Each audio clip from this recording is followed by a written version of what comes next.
I hope you had a great lunchtime and you are still hungry for new inspirations. Before we will go for the last three presentations, I'm very, very happy and honored that Henga Mehl is here, the chairman of the jury. He will give us a short introduction, talk, some thoughts, with the wonderful title, Dialogues and Dreams. So, wonderful. Let me the stage, Henga Mehl. Thank you. Thank you. First of all, it's a great pleasure to be here again in Jerusalem among you, and an honor to chair the jury this year.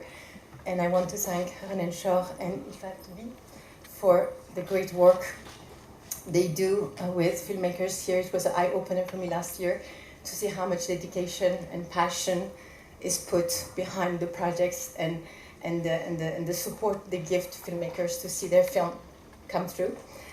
And dreams and dialogues. Okay, it's a big subject. So René asked me to present something, so I will try to maybe give some expression of that, but short.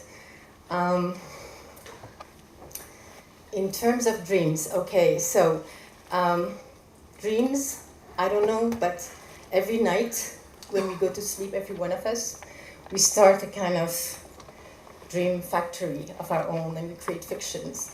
We are ourselves, we are somebody else, we're in hell, we're in heaven, we have nightmares, and we wake up in the morning, and what we have experienced was so stronger than the memory of it, because we cannot observe our dreams, we can only remember them.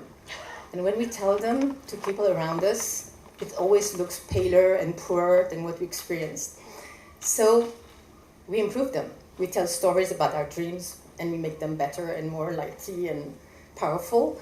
And this is storytelling. I mean, storytelling is maybe the most essential part of our DNA, and we live from stories of others, our own stories. Our identity is shaped from stories, is something absolutely crucial to mankind.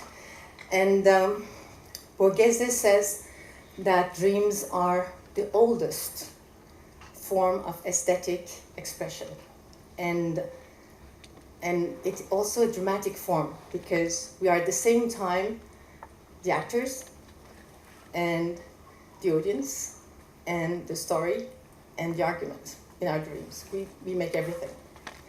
So filmmakers are storytellers, and films could be cinematic dreams, celluloid dreams, and they are visual storytelling.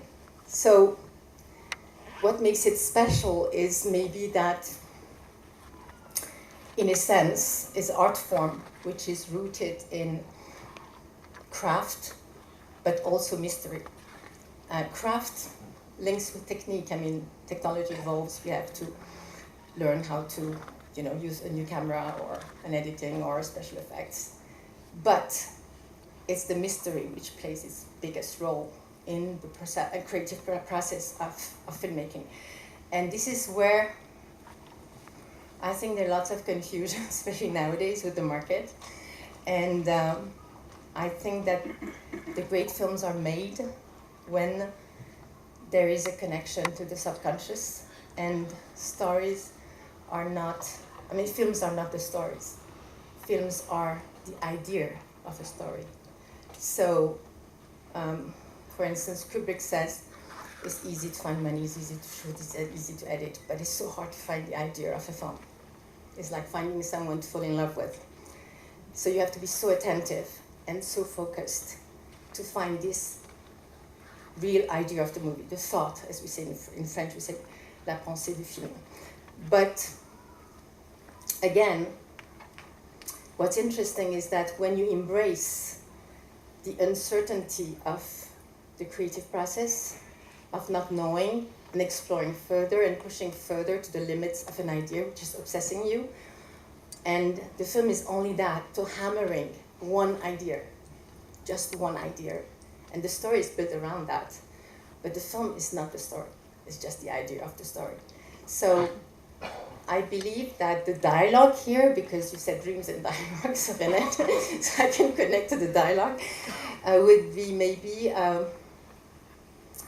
a connection, a very powerful and consistent dialogue between the head and the heart, and whereby all the conceptual ideas that we want to explore in a movie are also linked with how we feel the connection to them.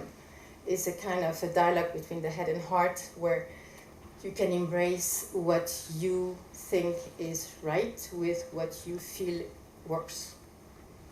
And maybe I just finish here and we can dialogue on more concretely on the project with the filmmakers. Thank you.